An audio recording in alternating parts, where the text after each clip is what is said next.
Hey guys, welcome to another video. Last video I made was about 5 things that I love about China, or 5 perks about living in China. This video is going to counter that, and it's going to be about 5 things I hate about China. This video is not going to be just bitching and moaning and complaining about China or living here. I just want to give you a different perspective on living here and hopefully talk about some things that you might also be concerned about living in China before you actually come here. Number 1 is not having any real Chinese friends. Now that sounds strange. You guys know, if you've been watching my channel, that I've lived here for 3 years. How do I not have any real Chinese friends? I do have Chinese acquaintances and some friends, but not any like really close friends that would understand me on the level that another Westerner would. I'm gonna provide you a quote that I read ages ago, and it goes like this. If you do something for someone and expect something back, that's called business, not friendship. Now, to a Chinese person, especially someone who lives in Guangdong, that's ridiculous because their entire culture works on something called guanxi, which we talked about in Simuk's video. And basically what it means is it's kind of reciprocating. If I do something for you, you do something for me, I scratch your back, kind of ongoing throughout the friendship, you do this whole thing. And it's the basis for that relationship. Now that is a very long, complicated topic, and if I wanted to really break it down, I'd be standing here for 15 minutes. But that's just basically why it's really hard to meet good friends here. Now, if you live in Beijing or Shanghai or Shenzhen or Guangzhou, a really big city, and you're like, oh, that's ridiculous, I have a lot of good Chinese friends. You probably do, but they maybe speak really good English, or they're giving up some part of their culture to be really good friends with you. If you want to be good friends with a Chinese person, you have to give up a little bit of your own culture and start doing things for people, for their benefit. And then they'll do something for you, and that's the basis of a Chinese friendship. You see, you can take out a dictionary and define friendship, but how Chinese people see friendship is a lot different than we do. Alright, so for this next one, I actually wanted to get on the bike so I can show you what I'm actually talking about. Because this next one is the atmosphere, or the environment of China, how this place makes you feel in general. And that's kind of an odd one. I need to make a clear distinction here, right? Because when people say that China's a really beautiful country, they're not wrong. China's natural beauty is stunning. It's unbelievably good. Oops, short-shifted there. And, you know, I've seen it. I've been there. I do trips outside the cities. But it's when you see what the Chinese people have done is when it gets really depressing, you know what I mean? Like, and you see it all the time. It's just like, I respect China, the 5,000 years of history, anything but that. You're just a foreigner, you don't understand Chinese, I respect it. And it sucks because I live here, you know what I mean? And then people get all apologetic about it or make excuses, or, you know, it's just like, oh, I better wear a suit and make videos and paint a pretty picture about living in China's version of Mos Eisley, you know what I mean? Like, Republic credits? Oh, those are no good here. I need something more real. That's exactly what it is. I actually made this comparison a lot. Is China reminds me a lot of Mos Eisley from Star Wars, for those of you who've watched the movie. And because everything is just kind of ragged, worn down, nothing has like a really high quality standard to it, and everyone's just bartering off each other and using each other. It's the way it feels. And this wasn't always like that. This is the thing that kind of pisses me off, because, you know, I love this place, I love this country, I love living here.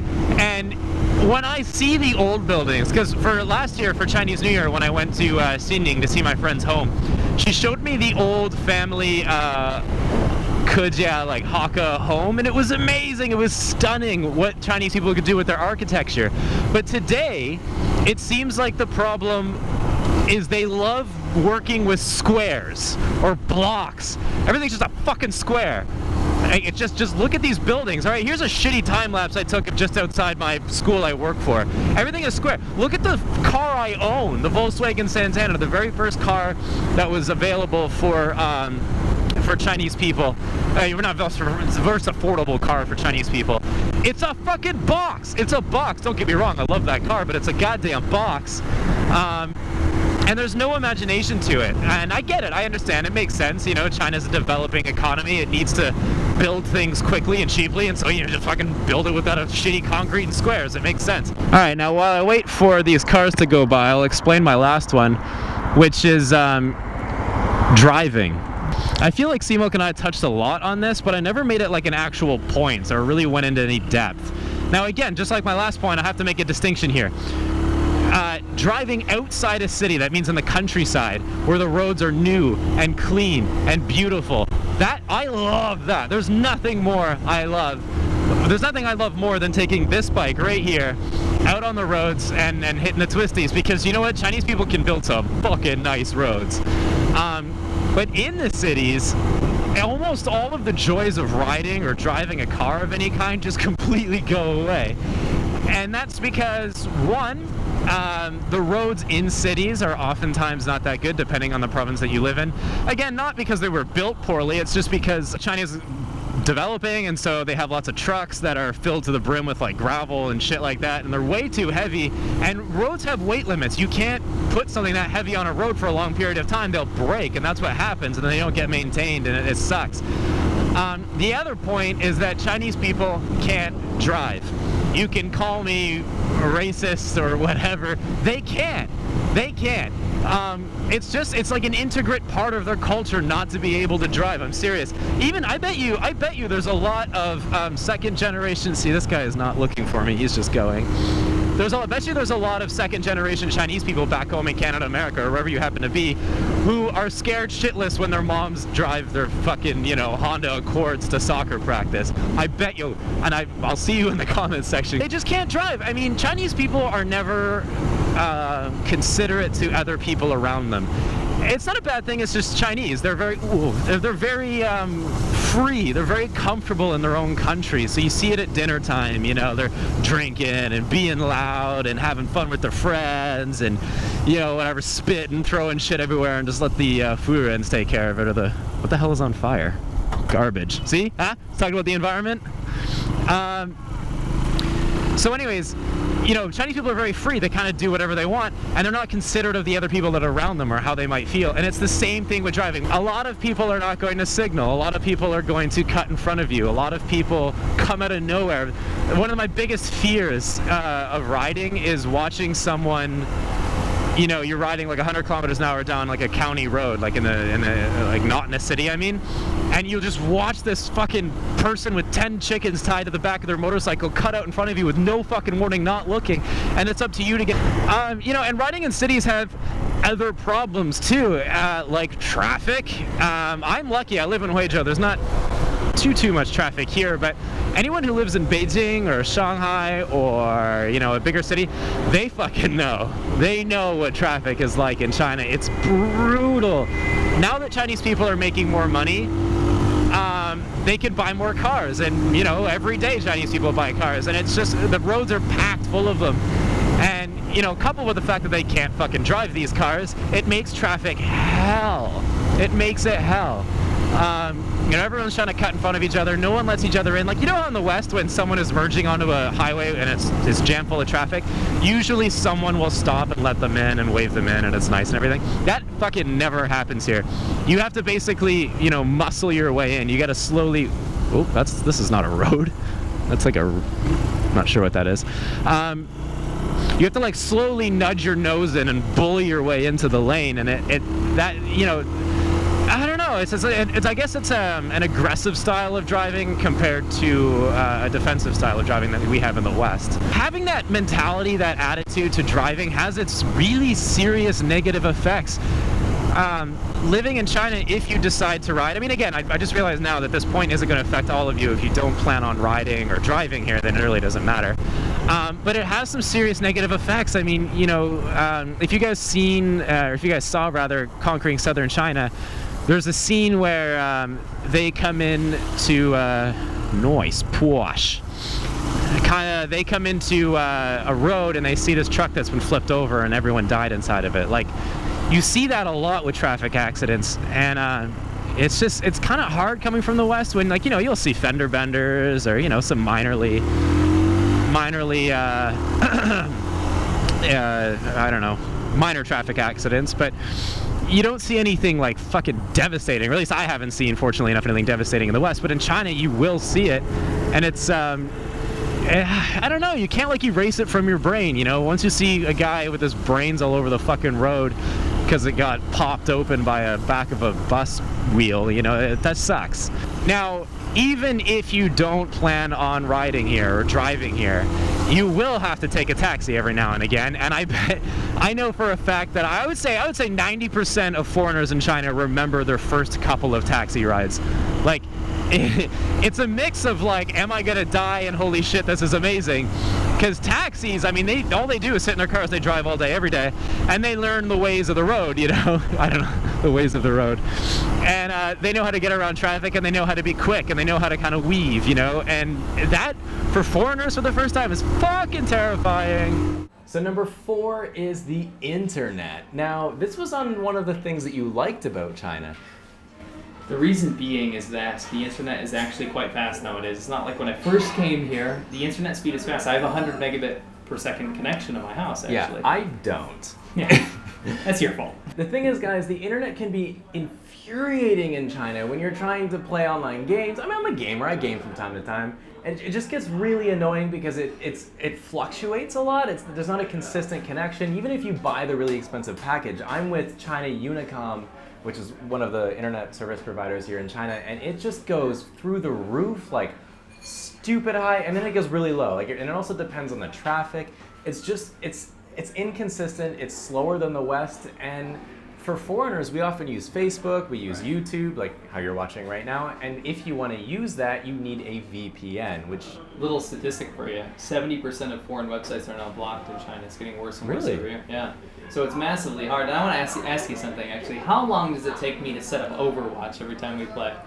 Yeah, we mentioned in one of our streams that we play Overwatch, and mine sets up quite well, but with his VPN, and he's got 2 VPNs that he pays for, and it takes 20 minutes? And that ties into the inconsistency that you're saying, because I pay for the most expensive internet you can get. Yeah, and they're not, I shouldn't say they're not cheap, but I mean, they are like about $60 a year, yeah. And just to use the internet, it kind of sucks, and you know, it's infuriating. It is. This year, actually, in 2016, China was named the least free internet country in the entire world, and it's gotten worse since I came here. North Korea? It's worse than North Korea this year. It's literally at the bottom this year. I'm not even joking. Not even joking. Yeah. Well, there you have it. There you have it. You heard it here first, probably, I hope. Here's the link. Number 5 is actually just being a real teacher, and that sounds kind of weird, and it's more of a personal one. I have a degree in teaching. I went to school, I worked, I had a job while I went to school, and then I chose to come to China, and I end up working with people that don't have a degree in China. They might have a degree in engineering, or not even a degree. I've worked with people... Computer science, what's up? You know, or they might have an associate's degree in Basket plumbing, or basket weaving, right? That's a thing. Yeah, America. And yeah, and it sucks because I've worked for, you know, international schools for people from different countries, and they have a certain standard of education. Sure, it's not happy draft English. No, yeah, no, it's very high level English. It's not just ESL. I mean, I'm teaching these kids everything: math, science, sure. History. A real teacher. Yeah. And when you're working with the guy in the next classroom who doesn't know what he's doing, it kind of devalues your whole position in sure. the whole school. So when you come to China, you get lumped into one ball of just you're a white-faced foreigner, and it doesn't matter what your qualifications actually are. And in the West, if you're a teacher, you're a professional. You have kind of this higher, not a higher level, but you did go to school, you have a degree. Sure. I mean, people respect you for the knowledge that you have, and when you come here and you start working with people with like an engineering degree, like we mentioned earlier, it just doesn't feel right. You feel like, why did I even go to school? Because I really could come to China without going to university. It's illegal, don't do it. But I could have degree, yeah, and I could have done it, and I would have done the same thing I'm doing now. Same salary, everything. Exactly. It feels like I wasted 4 years of my life in school and working. The legitimate recognition that you get in the West doesn't apply here. You are a vanilla-faced McDonald's And it doesn't matter what job you do, you are the white monkey, and you have to kind of accept that and be exceptional at what you're doing. It's down to your skill. Yeah, really. and that's not to say I haven't worked with people who don't have a degree in education but are great teachers. I actually, surprisingly enough, have worked with people who are pretty good at teaching, but they just don't have the qualifications. There's no foundation. There's nothing backing their position in that classroom. I know a bearded individual that has such specifications. I know, and a half Iranian British guy who might be all right at teaching. He's amazing. Yeah. That's not to say that when you come to China, you can't discover that you're actually naturally good at teaching. Oh, sure. That being said, I think there is something to be said for people to actually go to school for their, occupation and their expertise, and actually take away something from that and apply it to China. And 90% of the time, you don't see that. Yeah, it comes down to lack of regulation. The government will hire you if you have a degree in anything, and they don't care what it is, because there's no regulating what can you teach or not. We don't care. It's just here, come here, show the white face, keep the parents happy, and pretend like you're teaching something. And for me, who can actually teach, that sucks. I'll finish this with a little story. I actually was in an ESL job, very lowly paid ESL job, and I was finding myself as well, but I'm a very sociable person, so I kind of took to it naturally. Let's be honest, it wasn't your job. It was really base level, like teaching kids English, right? Yeah. It wasn't teaching all these subjects and keeping them in order and all this kind of classroom management stuff. I had someone to do that for me. So what you saw was a lot of people that actually couldn't do the job. Anyways, guys, that's my 5 things I hate about living in China. Not in any particular order, just things that I don't like. At the beginning of this video, I said that I didn't want it to be just, a foreigner bitching and moaning about the country he goes to, but it ended up being me just bitching and moaning. But the thing about these things that I'm mentioning, these 5 things, one thing I want to make very clear, one message I want to leave you with at the end of the video is that Chinese people know that these things are happening, or they agree. They know that driving isn't the best. They know that the atmosphere isn't the best. They understand all these things, and I'm guilty of this, where I'll not shove it in their face, but I'll talk about it, and people are just sick of it.